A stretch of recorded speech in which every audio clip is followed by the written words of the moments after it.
तर पब्लिक परत येत आहे एका खणखणीत आणि दणदणीत ब्लॉग मध्ये तुमच्या सगळ्यांचं स्वागत आहे. आजचा ब्लॉग लय मोठा होणार आहे, त्यामुळे आताच like share comment subscribe follow करून टाका. जाताना उसामध्ये कोणाला कोल्हा दिसला ते मला कमेंट सेक्शन मध्ये कळवा. परत एकदा आपण आपल्या स्पॉटकडे चाललोय बिंगरी घेत. स्पॉट म्हणजे आपण चाललोय आता कोटेश्वरला. कोटेश्वरला जायचा असा विषय आहे कारण आज आहे श्रावणातला पहिला सोमवार असल्यामुळे सगळे भाविक भक्त जागृत झालेत आणि कृष्णामाई पण जागृत झाली आहे. असला पुरा जागी नादच करायचा नाही. असल्या पुराला तुम्ही घेत असताना मी भेट नाही. आपण दणदणीत माणूस खणखणीत रस्त्यातून खाना चालत गेलोय. आपण पोहोचलो शेवट आपल्या मंदिरापाशी.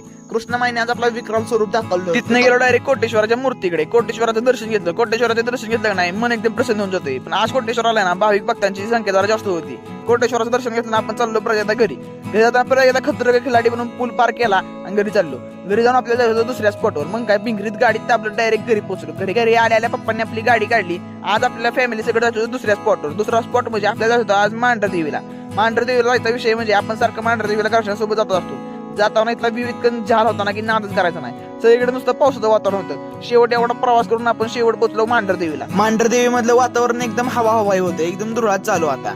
आल्याला डॉगेश बाईंनी आपला सत्कार घेतला त्यांच्या गँग संघ. त्यांचा सत्कार बघून आपण चाललो प्रदेश आपल्या मंदिराकडे जाताना एकदम वारं बिरं एकदम हार्ड होतं. एवढ्या सगळ्या पायऱ्या चढून वरती जायला लागते. वरती आल्यानंतर मंदिराचा व्ह्यू एकदम नाद होता. इथं आल्यानंतर काय होतं काय माहित नाही पण मन एकदम प्रसन्न होतं. आता असल्या बुलबुला येत चालत आपण चाललोय आज आता हे वडाच झाड आहे नाही इतकं जुनं आहे की याचा अंदाज पण तुम्ही लावू शकत नाही. लय जुनं आहे. शेवट आपलं दर्शन झालं आणि पावसाने दुकाने पण आपलं वातावरण दाखवलं. ही सगळं जे झालंय ना हे सगळं नवीन आहे. पहिलं आम्ही यायचो ना तेव्हा असलं काय नव्हतं. आता एकदम महाराजांच्या काळासारखं सगळं करून टाकलंय बरं का. आता असल्या पावसामुळे आपण लय उशीर काही थांबलो नाही.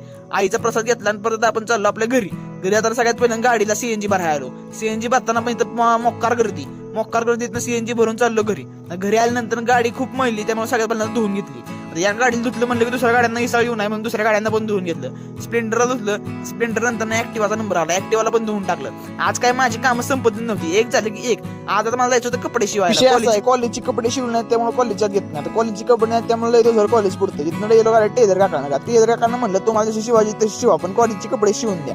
तिथलं काम झालं चाललं घरी. आता शिवम शेटला घेऊन आले त्यामुळे शिवम आपल्याला फाडणार नाही असं होणारच नाही. शेवट त्याने आपल्याला चहा सांगायला लावला. आता गरम चहा प्यायला आणि मी पण जरा घरट्यात गरम होऊन गेलो आणि आता मी नियोजन केलं त्यामुळे शिवम्या थटत नव्हतं. जे हाताला गावल ते घेत होता. आजचा ब्लॉग इथं संपवतो. फॉलो करून टाका. सबस्क्राईब करा.